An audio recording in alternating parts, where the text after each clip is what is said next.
पिता दीन मोहि कानन राजू, जहां सब भांत मोर बड़काजू। ये दो देवताओं को देखो, एक परशुराम और एक राम। रेणुका ने पूछा ये क्या कर रहा है? कि पिता की आज्ञा का पालन कर रहा हूं, सर धड़लग। पिता ने कहा अपनी मां का सर मुझे ला कर दे। सर धड़लग कर दिया, लो ये सर लो मेरी मां का। आपने कहा था पिता की आज्ञा का पालन करना धर्म है, मैंने धर्म निभाया। अब बोले मेरी प्रार्थना भी सुन लो, मेरी माता को जीवित भी कर दो। प्रार्थना तो कर सकता हूं ना, आज्ञा का पालन तो कर दिया, पर बालकों की प्रार्थना भी नहीं सुनोगे। मैं मां के बिना रह पाऊंगा? मां की हत्या करके मैं कहां जाऊंगा? और मैंने मां की हत्या नहीं की है, मैंने आज्ञा का पालन किया। ये हत्या का पाप तो आपको लगेगा, मुझे नहीं, क्योंकि मैंने आपकी आज्ञा का पालन किया, मैंने धर्म का निर्वाह किया है। पर प्रार्थना तो कर सकता हूं ना। और धर्म की सिद्धि के लिए उन्होंने फिर से रेणुका को जीवित कर दिया।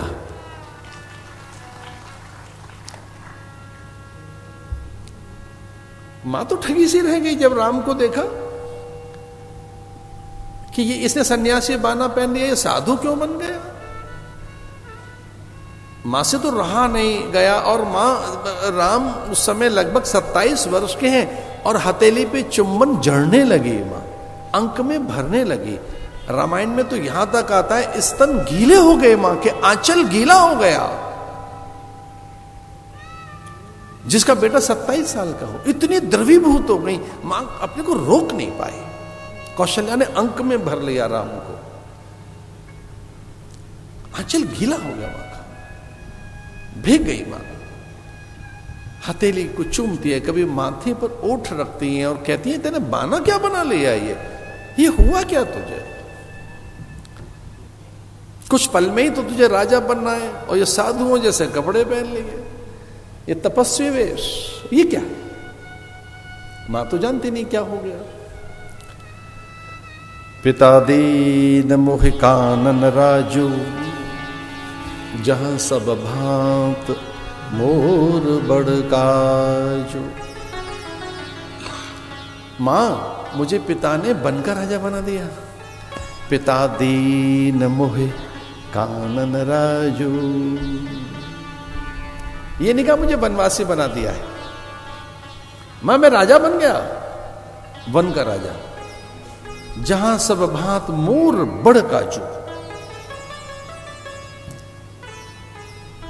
वो समझ गई थी कि इसने वनवास दे दिया पिता ने, तो वो कहने लगी कि मां का और भी अधिक अधिकार होता है, 8 गुना अधिकार है मेरा। पिता ने ये बात कही है तो मेरा अधिकार कहां जाएगा? मेरी आज्ञा का क्या होगा? अब मैं आज्ञा देती हूं तुझे। लेकिन राम ने कहा ना मां, वो अधिकार भी तेरा छिन गया, चूंकि मां की भी सम्मति है। कई मां ने भी ऐसा ही कहा है, वहीं जाना है। मां भी यही चाहती है, क्योंकि राम के मुंह से मां निकलता था कैकेयी के लिए। वो अपनी मां को तो मां कहते ही थे, लेकिन वो कैकेयी को भी मां कहते थे। मां की भी सम्मति है, मां भी तो यही चाहती है। तो फिर कौशल्या मौन हो गई कि जैसे मेरा बेटा वैसे कैकेयी का बेटा है। तो कैकेयी भी अगर चाहती है तो फिर कौशल्या के मुंह से निकला।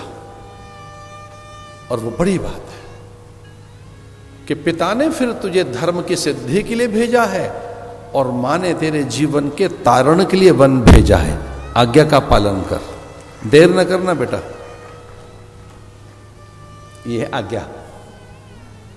आज्ञा या धर्म? धर्म। आणाए मम धम्मम, ये प्राकृत भाषा है।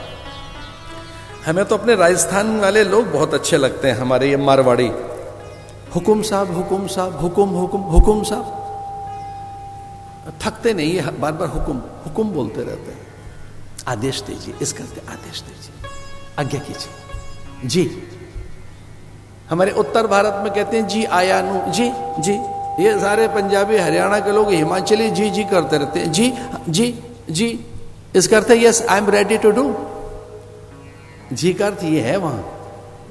ये जो हिमाचली बोलते रहते हैं, ये जो पंजाबी बोलते रहते हैं, ये जो हरियाणा के लोग बोलते रहते हैं, ये जो उधर जम्मू कश्मीर के उस तरफ के जो डोगरी बोलते रहते हैं, वो की कहते ने जी आया नु, वो कहते ने जी आया नु। जी